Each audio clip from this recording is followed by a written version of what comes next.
అన్నదాత అన్నదాత మీ అన్నదాత చెమటోడ్చి ఆహారాన్నందించే రైతన్నా అనునిత్యం నీ కండదండగా నిలిచే నేస్తం ఎవరన్నా అన్నదాత అన్నదాత మీ అన్నదాత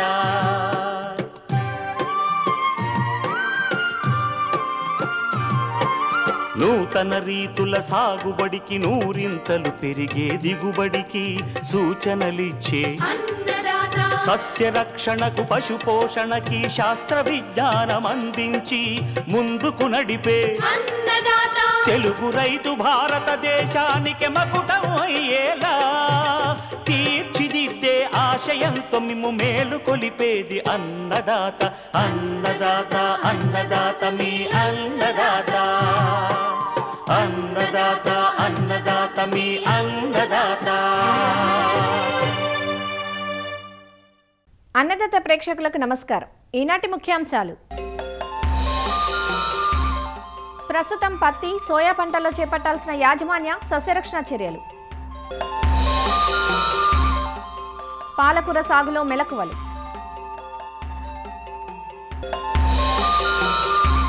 వెన్నామి రొయ్యల్లో వ్యాపిస్తున్న తెల్లరెట్ట వ్యాధి నివారణ చర్యలు, ఇంకా జై కిసాన్ వ్యవసాయ సమాచారం.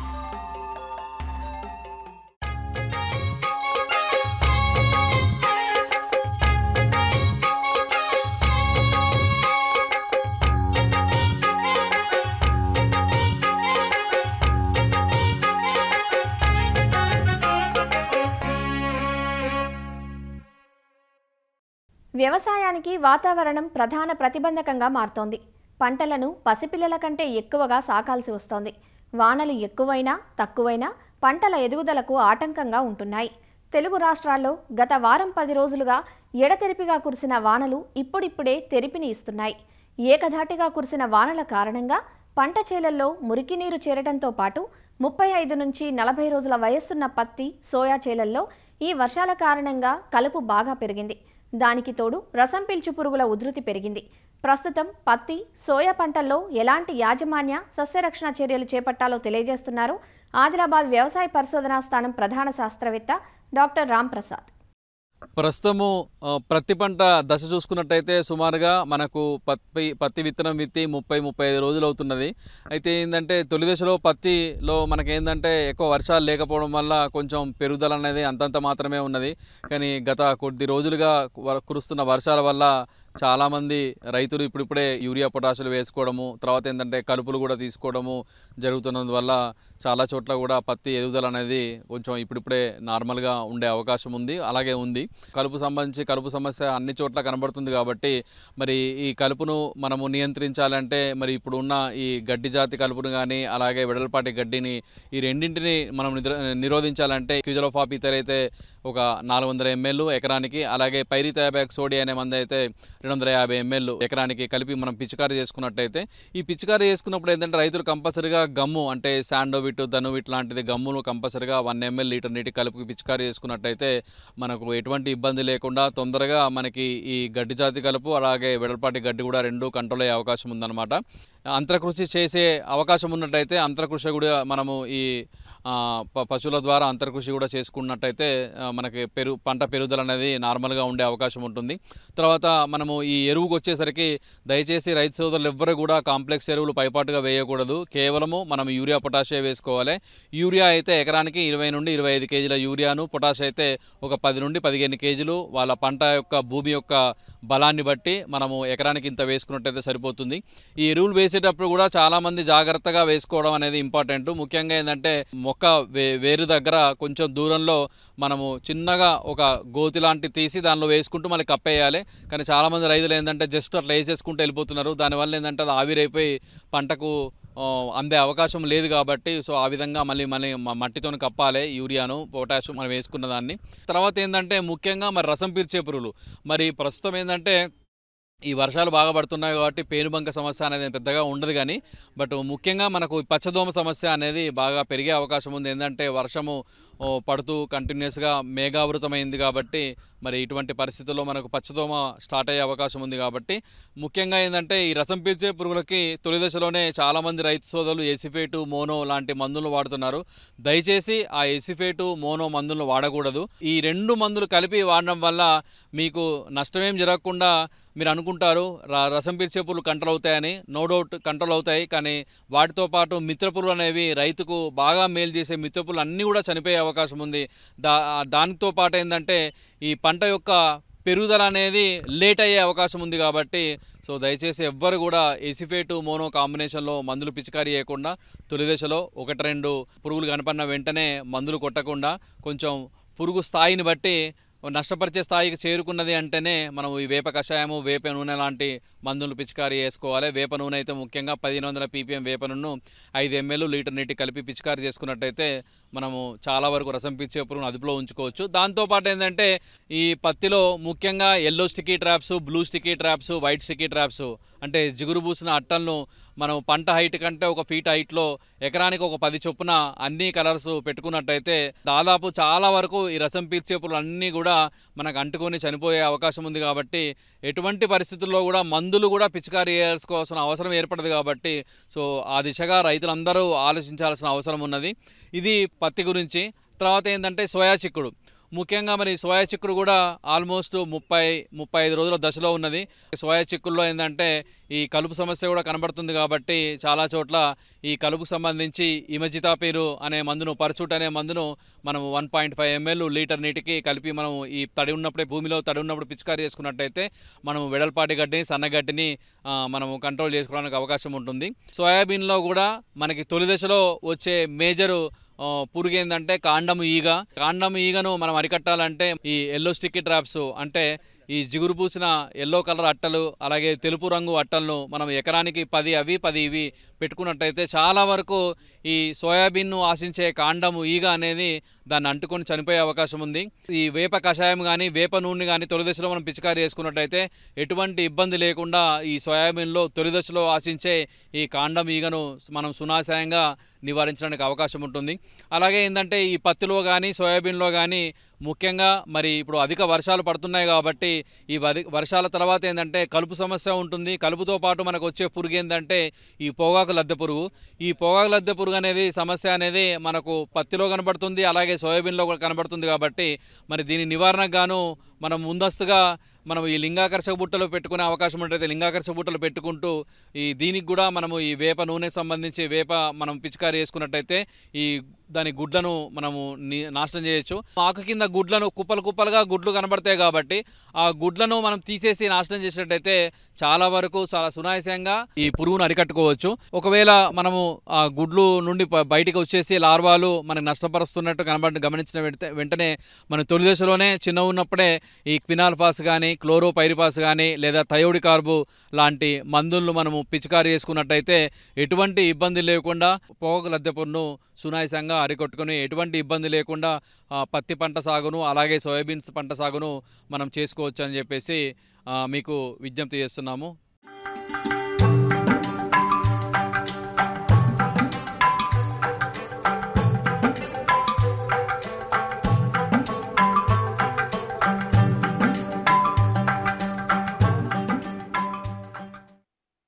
ఎగుమతి అవకాశాలతో రైతులకు కాసులు కురిపించాల్సిన వెన్నామి రొయ్యల పెంపకం గత కొంతకాలంగా నష్టాల ఊబిలో కొట్టుమిట్టాడుతోంది. సాగు బాగుంటే ఎంతటి లాభాలను అందిస్తుందో సాగులో శాస్త్రీయత లోపిస్తే మాత్రం అంతగా దెబ్బతీస్తుంది. రొయ్యల్లో బ్యాక్టీరియల్, వైరల్ వ్యాధుల తీవ్రత అధికంగా ఉంటోంది. గత 2-3 ఏళ్లుగా రొయ్యల్లో తెల్లరెట్ట వ్యాధి అంటే వైట్ గట్ సిండ్రోమ్ ఎక్కువగా వ్యాప్తి చెందడాన్ని గమనిస్తున్నాం. హానికర బ్యాక్టీరియాల ద్వారా సంభవించే ఈ వ్యాధి వల్ల రొయ్యల్లో పెరుగుదల తగ్గిపోయి రైతుకు ఆర్థికంగా నష్టం కలుగుతోంది. సాగు ప్రారంభం నుంచి శాస్త్రీయ విధానాలను పాటిస్తూ పెంపకంలో కొన్ని జాగ్రత్తలు తీసుకుంటే వ్యాధిని అదుపులో ఉంచవచ్చంటూ వివరాలను తెలియజేస్తున్నారు ఆచార్య ఎన్జీ రంగా వ్యవసాయ విశ్వవిద్యాలయం, పశ్చిమ గోదావరి జిల్లా ఉండి మత్స్య పరిశోధనా స్థానం శాస్త్రవేత్త డాక్టర్ ఏ శ్రీనివాసరావు. మన వెనమేరుల్ని ఎన్ని తీసుకొచ్చినా సరే మనకి ఈ మధ్యకాలంలో ఎక్కువగా మనకి ఇబ్బంది పెడుతుంది ఏంటంటే ఈ తెల్లరెట్ట వ్యాధి. అలాగే తెల్ల ఆహారనాళ వ్యాధి, దీన్ని తెల్లరెట్ట వ్యాధి అంటున్నాం. చాలా చెరువుల్లో మనం ఈ మధ్యకాలంలో చూసినట్లయితే తెల్లరెట్ట వ్యాధి ఎక్కువ మందికి నష్టం చేయకుండా జరుగుతుంది. అసలు తెల్లరెట్ట వ్యాధిని మన లక్షణాలు కానీ చూసినట్లయితే మనం ఈ చెక్ ట్రేల్లో లేదా నీటి మీద కూడా తేలుతూ, మన చెరువు నీటి మీద కూడా తేలు తెల్లని పోగుల్లాగా ఉంటాయి. పోగులు అవి ఏంటంటే ఈ రొయ్య యొక్క రెట్టలు, రొయ్య విసర్జించింది ఏమవుతుందంటే మామూలుగా అది తెల్లటి పోగుల్లాగా మనకి అక్కడక్కడ కనిపిస్తుంటాయి. రొయ్యని కానీ జాగ్రత్త పరిశీలించినట్లయితే ఆహారనాళం అలాగే కాలేయక్లోమం దాన్ని చూసినట్లయితే తెల్లగా ఉంటుంది. మామూలుగా అయితే మనం ఏదైనా రొయ్యని తీసుకొని మనం చెక్ చేసినప్పుడు మన ఆహారనాళం అంతా కూడా మన బయటికి కనిపిస్తుంటుంది. దానికి ఏంటంటే మనం మేత రంగులో ఉండాలి. లేదు మన ప్లాంక్టన్ అనేది ఎక్కువ తింది, లేకపోతే అడుగు భాగం ఎక్కువ ఏమైనా ఉంటే తింది అనుకుంటే నల్లగా ఉంటుంది, అది కూడా నిండుగా ఉండాలి. దీన్ని మనం ఈ తెల్లటి వ్యాధిని ఎంత తొందరగా గమనిస్తే దాన్ని అదుపు చేయొచ్చు. ఈ తెల్లటి వ్యాధి వచ్చినప్పుడు ఏమవుతుందంటే ఆహారం అరుగుదల లేక మేత అనేది తినడం తగ్గుతుంది. మనం కట్టిన మేత అంతా కూడా చెక్టర్లో కనిపిస్తుంటుంది. ఎప్పుడైతే మేత తగ్గిందో మనకు ఆటోమేటిక్గా పెరుగుదల అని తగ్గుతుంది. ఆ పెరుగుదల తగ్గడమే కాకుండా ఎక్కువగా దీంట్లో సైజు వేరియేషన్ ఎక్కువ ఉంటుంది. అంటే అటువంటి సమయంలో ఏంటంటే మనకి ఇది ఉన్నప్పుడు ఇది ఎందుకు వస్తుంది, మనకి దీనికి కారణం ఏంటంటే అసలు ఒకటి ఆహారనాళాల్లో మనం తేడాలు. దానికి ఏంటంటే విబ్రియో బ్యాక్టీరియా, ముఖ్యంగా విబ్రియో పారాహెమరేటిక్ బ్యాక్టీరియా కానీ మన చెరువులో ఉండి అది ఆహారనాళాల్లో ఆహ్వానించి దానివల్ల ఒకటి రావడం జరుగుతుంది. తర్వాత ఏంటంటే మనకి ఈహెచ్పి కానీ ఉంటే అది కూడా మన సెకండరీగా ఈ తెల్లటి వ్యాధి రావడానికి ఉంటుంది. అది గిరిగల. దీనికి అంతటికి ఏంటంటే ఈ జీర్ణ వ్యవస్థ, ఈ కాలేయక్లోమము అది ఆహారనాళాల్లో ఈ జీర్ణ వ్యవస్థలో తేడా వల్ల వాటి యొక్క అవి క్షీణించడం వల్ల ఏమవుతుందంటే ఈ తెల్లటి వ్యాధి అని రావడం జరుగుతుంది. సో దాన్ని మనం మెరుగుపరచాలి. సో ఎప్పుడైతే మనం దీన్ని తొందరగా గమనించి 1-2 పోగులు గమనించినట్లయితే అప్పుడే మనం చూసుకొని ఒకసారి వల వేసుకొని అందులో సైజు వేరియేషన్ ఉందా, మేత తినడం తగ్గుతుంది, ఇటువంటి చూసుకున్నట్టంటే మేత ఒకవేళ తక్కువగా తింటున్నాయంటే దాన్ని ఏం చేయాలి, మేతని తగ్గించాలి. ఇంకా కావాలంటే మనం ఎప్పుడైతే మనం గమనించామో వెంటనే ఒక్కరోజు పూర్తిగా మేతను మానివేసినా పర్లేదు. మనం ఇంకోటి ఏంటంటే ఎప్పుడైతే మనం ఈ వాటర్లో ఇవన్నీ చూసామో ఒకసారి నీట్ టెస్టింగ్ చేయించుకోవడం. వాటర్లో కానీ బ్యాక్టీరియా లోడ్ కానీ ఉందని గమనించినట్లయితే ఒక శానిటైజర్ వాడి ముందు బ్యాక్టీరియా లోడ్ని తగ్గించాలి. నీటిలో తగ్గించిన తర్వాత మనం నీటిలో వాడే ప్రోబయోటిక్స్ ఉంటాయి. ఆ ప్రోబయోటిక్స్ని మనం మామూలుగా డోస్ కంటే ఒక 2 టైమ్స్ ఎక్కువ డోసులో మనం వాటర్లో వేయడం. తర్వాత నీటి క్వాలిటీని గమనించి అమ్మోనియా, ఆక్సిజన్ లెవెల్స్ తగ్గకుండా చూసుకోవాలి. ఆక్సిజన్ శాతం ఇమీడియట్గా ఏంటంటే ఏరేటర్ని పెంచాలి. పెంచిన తర్వాత మనం ఏం చేయాలంటే మేతలో వాడే ప్రోబయోటిక్ ఏదైతే ఉందో దాన్ని ఇంచుమించు 2 టైమ్స్, అంటే మనం మామూలుగా అయితే 5 గ్రాములు కేజీ మేతకి ఇస్తుంటాం, దాన్ని మనం ఇంచుమించు 10 గ్రాములు చొప్పున అన్ని మేతల్లో పెట్టాలి ప్రోబయోటిక్. దీంతో పాటు ఏంటంటే మనం అల్లం వెల్లుల్లి రసం, అల్లం వెల్లుల్లి బాగా పేస్ట్ చేసి దాని రసం తీసి ఇంచుమించు 5 నుంచి 10 ml కేజీ మేతకి ఒకరోజు పూర్తిగా పెట్టాలి. 1-2 రోజులు పెడితే ఈ తెల్లరెట్ట వ్యాధిని మనం చాలా వరకు సమర్థవంతంగా నివారించవచ్చు. సో ఇవి ఏంటంటే ఎప్పుడైతే మనకి ఇవన్నీ కూడా ఈ తెల్లరెట్ట వ్యాధి ప్రతిసారి వస్తుందని చూస్తున్నాం, ఇవేమి రాకుండా అంటే ముందు చెరువు తయారీలోనే మనం జాగ్రత్త వహించాలి. చెరువును పూర్తిగా ఎండగట్టడం, తర్వాత మనం ఏవైతే మనం చెరువు తయారు చేసుకునేటప్పుడు నీటి నాణ్యత తగ్గకుండా, తర్వాత ఆక్సిజన్ శాతం. ఈ ఆక్సిజన్ శాతం ఏంటంటే మనం చాలా చెరువుల్లో మనం ఏరేటలు పెడుతున్నాం, అన్నీ చేస్తున్నాం, కానీ ఆక్సిజన్ శాతం అనేది తగ్గుతుంది. దానివల్ల ఏంటంటే మనకి దీనికి వాతావరణ ప్రభావం కావచ్చు, ఇంకో ప్రభావం కావచ్చు. మనం ఏరేటర్లు పెట్టుకొని ఒక ఆక్సిజన్ కిట్ని మన చెరువు దగ్గరే పెట్టుకొని ఉదయాన్నే ఆక్సిజన్ కొలవడం. అప్పుడు 5 ppm ఉన్నట్టు కానీ మీరు యాజమాన్యం చేయగలిగితే ఆ చెరువులో చాలా వరకు మీకు వైట్ గట్ అనేది రాకుండా ఉంటుంది. ఈ విధమైన జాగ్రత్తలు తీసుకుంటే తెల్లరెట్ట వ్యాధిని రాకుండా చేసుకోవచ్చు. వచ్చిన తర్వాత ఎంత తొందరగా మనం చూడగలిగితే దాన్ని పూర్తిగా నివారించవచ్చు.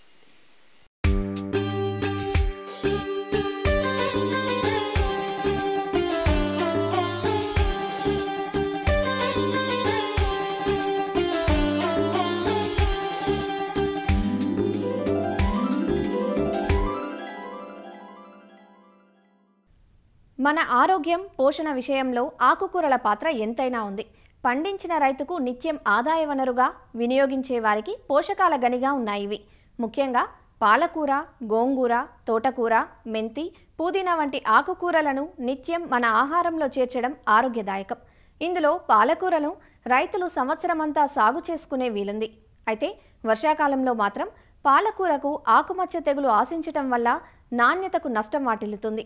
ఈ సమస్యను అధిగమించి నాణ్యత గల ఆకు దిగుబడి కోసం పాలకూర సాగులో మెలకువల గురించి ఇప్పుడు తెలుసుకుందాం.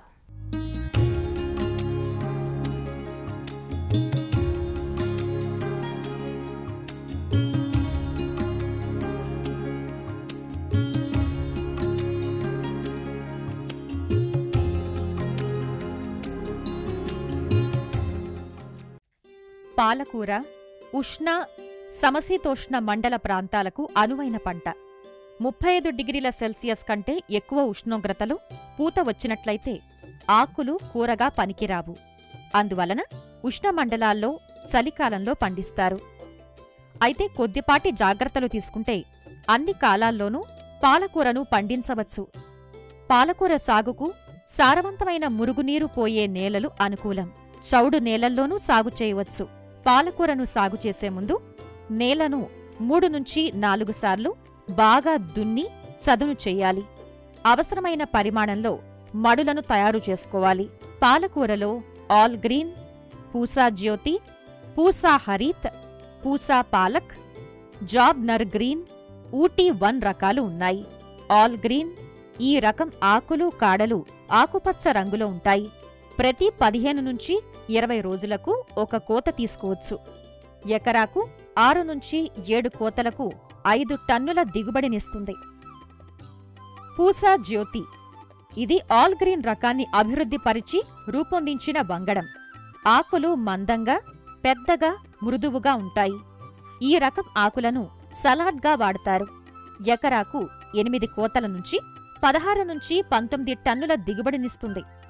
పూసా హరీత్ ఇది చల్లని కొండ ప్రాంతాలకు అనువైన రకం. అధిక క్షారతను తట్టుకుంటుంది. పూసా పాలక్ ఇది భారతీయ వ్యవసాయ పరిశోధనా సంస్థ న్యూఢిల్లీ వారు విడుదల చేసిన రకం. ఒకే విధమైన లేత ఆకులను కలిగి ఉంటుంది. జాబ్నర్ గ్రీన్ ఈ రకం ఆకులు పెద్దగా, మందంగా, మృదువుగా ఉంటాయి. ఎకరాకు 11 నుంచి 12 టన్నుల దిగుబడినిస్తుంది. ఊటీ 1 ఆకులు 40 నుంచి 50 సెంటీమీటర్ల పొడవు, 8 నుంచి 10 సెంటీమీటర్ల వెడల్పునుంటాయి. 45 రోజులలో మొదటి కోతకు వస్తుంది. 15 రోజులకొక కోత తీసుకోవచ్చు. 4 కోతలలో ఎకరాకు 24 టన్నుల దిగుబడినిస్తుంది. వీటిలో మన వాతావరణానికి సరిపడే ఆల్ గ్రీన్, పూసా జ్యోతి రకాలను రైతులు ఎక్కువగా పండిస్తున్నారు. పాలకూర సాగుకు ఎకరానికి 10 నుంచి 12 కిలోల విత్తనం సరిపోతుంది. విత్తే ముందు కిలో విత్తనానికి 3 గ్రాముల కాప్టాన్ కలిపి విత్తన శుద్ధి చేసుకోవాలి. విత్తనాలను 20 x 10 సెంటీమీటర్ల దూరంలో 3 నుంచి 4 సెంటీమీటర్ల లోతులో విత్తుకోవాలి. విత్తిన 8 నుంచి 10 రోజులకు గింజలు మొలకెత్తుతాయి. ఎరువుల యాజమాన్యం విషయానికొస్తే ఆఖరి దుక్కిలో 15 నుంచి 20 టన్నుల పశువుల ఎరువును వేసి కలియదున్నాలి. విత్తే ముందు 10 కిలోల నత్రజని, 10 కిలోల భాస్వరం, 20 కిలోల పొటాష్ నిచ్చే ఎరువుల్ని వెయ్యాలి. ప్రతి కత్తిరింపు తర్వాత ఎకరానికి 10 కిలోల నత్రజనినిచ్చే ఎరువులు పైపాటుగా వేసి నీటి తడులు ఇవ్వాలి. విత్తిన వెంటనే ఒకసారి, తర్వాత 3 రోజులకు రెండో తడి ఇవ్వాలి. తర్వాత వాతావరణాన్ని అనుసరించి ప్రతి 5 నుంచి 7 రోజులకొకసారి తేలికపాటి తడులను అందించాలి. విత్తిన 20 రోజుల నుంచి 15 రోజుల వ్యవధిలో 2 నుంచి 3 సార్లు కలుపు తీసి మట్టిని కదిలించాలి. పాలకూరలో లేత ఆకులనే ఉపయోగిస్తాం కాబట్టి వీలైనంతవరకు క్రిమిసంహారక మందుల్ని వాడకపోవడం మంచిది. తక్కువ సాంద్రత గల పురుగు మందుల్ని మాత్రమే వాడాలి. పేనుబంక, ఆకులు తినే గొంగళి పురుగుల నివారణకు లీటర్ నీటికి 5 మిల్లీలీటర్ల వేప నూనె లేదా 2 మిల్లీలీటర్ల మలాథియాన్ కలిపి పిచికారీ చేసుకోవాలి. ఆకుమచ్చ తెగులు ఆశించి ఆకు నాణ్యత దెబ్బతినే అవకాశం ఉంటుంది. ఆకుమచ్చ నివారణకు 3 గ్రాముల కాపర్ ఆక్సీక్లోరైడ్ మందును లీటర్ నీటికి కలిపి పిచికారీ చేసుకోవాలి. మందులను పిచికారీ చేసిన తర్వాత 10 రోజుల సమయం గడిచిన తర్వాతే ఆకులు కోయాలి. విత్తిన 3 నుంచి 4 వారాలకు మొదటి కోత కోయాలి. తరువాతి కోతలను 7 నుంచి 10 రోజుల వ్యవధిలో తీసుకోవచ్చు. మొత్తం 4 నుంచి 6 కోతలను తీసుకోవచ్చు. ఎకరానికి 3 నుంచి 4 టన్నుల ఆకు దిగుబడి వస్తుంది. వీలును బట్టి శీతల గదుల్లో 2-3 రోజుల వరకు నిల్వ చేసుకుని మార్కెట్ చేసుకోవచ్చు. ఈ విధంగా సమగ్ర యాజమాన్య పద్ధతులు పాటించడం ద్వారా పాలకూర నుండి మంచి దిగుబడులు పొందే అవకాశం ఉంది.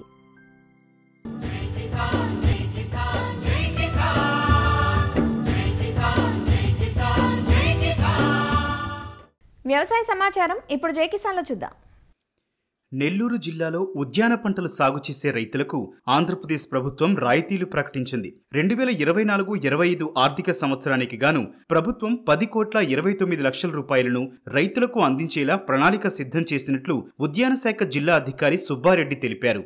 బహువార్షిక పండ్ల తోటల అభివృద్ధి, ప్రతికూల పరిస్థితుల్లో పంటల సాగు, నీటి కుంటల ఏర్పాటు, యాంత్రీకరణ కింద యంత్రాల అందజేత, పాత తోటల పునరుద్ధరణకు ఎరువుల అందజేత వంటి వాటికి రాయితీలు అందిస్తున్నట్లు వివరించారు. రాష్ట్రీయ కృషి వికాస్ యోజన పథకం ద్వారా శాశ్వత కూరగాయల పందిళ్లకు 50% రాయితీ ఇస్తున్నట్లు తెలిపారు. ఈ అవకాశాన్ని జిల్లాలో రైతులు సద్వినియోగం చేసుకోవాలని అధికారులు కోరుతున్నారు. 2024-25 సంవత్సరానికి గాను నెల్లూరు జిల్లా ఉద్యాన శాఖకు రాష్ట్ర ప్రభుత్వము 1,29 లక్షల రూపాయలు ఆర్థిక లక్ష్యంగా నిర్దేశించడం జరిగింది. ఇందులో ముఖ్యంగా 3 పథకాలు ఉన్నాయండి. మొదటిదేమో MIDH అంటే mission for integrated development of horticulture కింద మనకి 459 లక్షల రూపాయలు ఆర్థిక లక్ష్యంగా కేటాయించడం జరిగింది. ఈ MIDH పథకం కింద బహువార్షిక పండ్ల తోటల అభివృద్ధికి ఒక 15 లక్షలు, అలాగే exotic, niche fruits, hybrid vegetable cultivation, protected cultivation అంటే shade net cultivation, polyhouse cultivation, ఇలాగా ప్రతికూల పరిస్థితుల్లో కూడా వ్యవసాయం చేయడానికి గాను రాయితీ కల్పించడం జరిగింది. అదేవిధంగా ఫామ్ పాండ్స్ ఇది కూడాను మన రాష్ట్ర ప్రభుత్వము సబ్సిడీలు రైతులకు ఈ సంవత్సరం అందజేయటం జరుగుతుంది. ఉద్యాన యాంత్రీకరణ పథకం కింద కూడాను 50% సబ్సిడీతో రైతులకు స్ప్రేయర్లు, పవర్ టిల్లర్లు, మినీ ట్రాక్టర్లు, ట్రాక్టర్ మౌంటెడ్ స్ప్రేయర్లు ఇవన్నీ కూడాను వ్యక్తిగతంగా రైతులకి 40-50% వరకు సబ్సిడీతో ఇవ్వడం జరుగుతుంది. నిమ్మ పునరుద్ధరణ పథకం కింద రైతులకు 50% సబ్సిడీతో వారికి కావాల్సిన ఇన్పుట్స్ ఇవ్వడం జరుగుతుంది. అదేవిధంగా పాత మామిడి తోటలను కూడాను పునరుద్ధరించుకోవడానికి 50% సబ్సిడీతో ఎరువులు, పురుగు మందులు, కొమ్మలవి కత్తిరించడానికి కత్తిలు కూడా ఇవ్వటం జరుగుతుంది. అదేవిధంగా రాష్ట్రీయ కృషి వికాస్ యోజన పథకం కింద రాష్ట్ర ప్రభుత్వము 86.55 లక్షల రూపాయలు నెల్లూరు జిల్లా కేటాయించడం జరిగింది.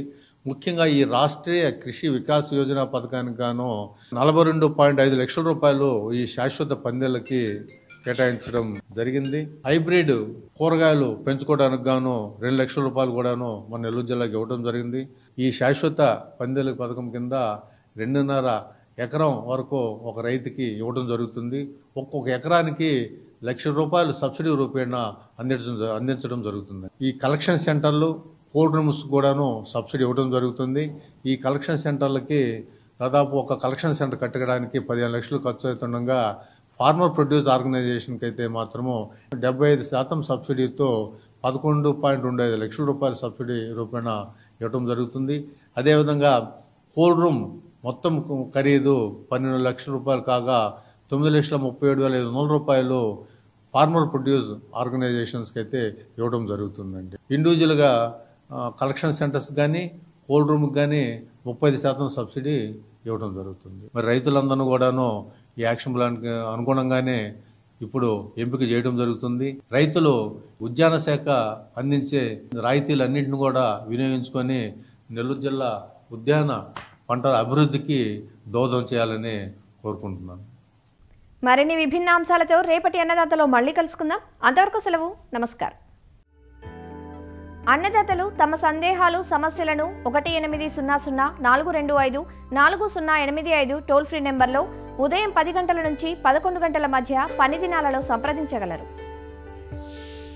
ఈ కార్యక్రమాన్ని యూట్యూబ్లో www.youtube.com/అన్నదాత-ఈటీవీ లింక్ ద్వారా వీక్షించవచ్చు. అన్నదాత కథనాలు ఈటీవీ విన్ మొబైల్ యాప్లో వీక్షించండి.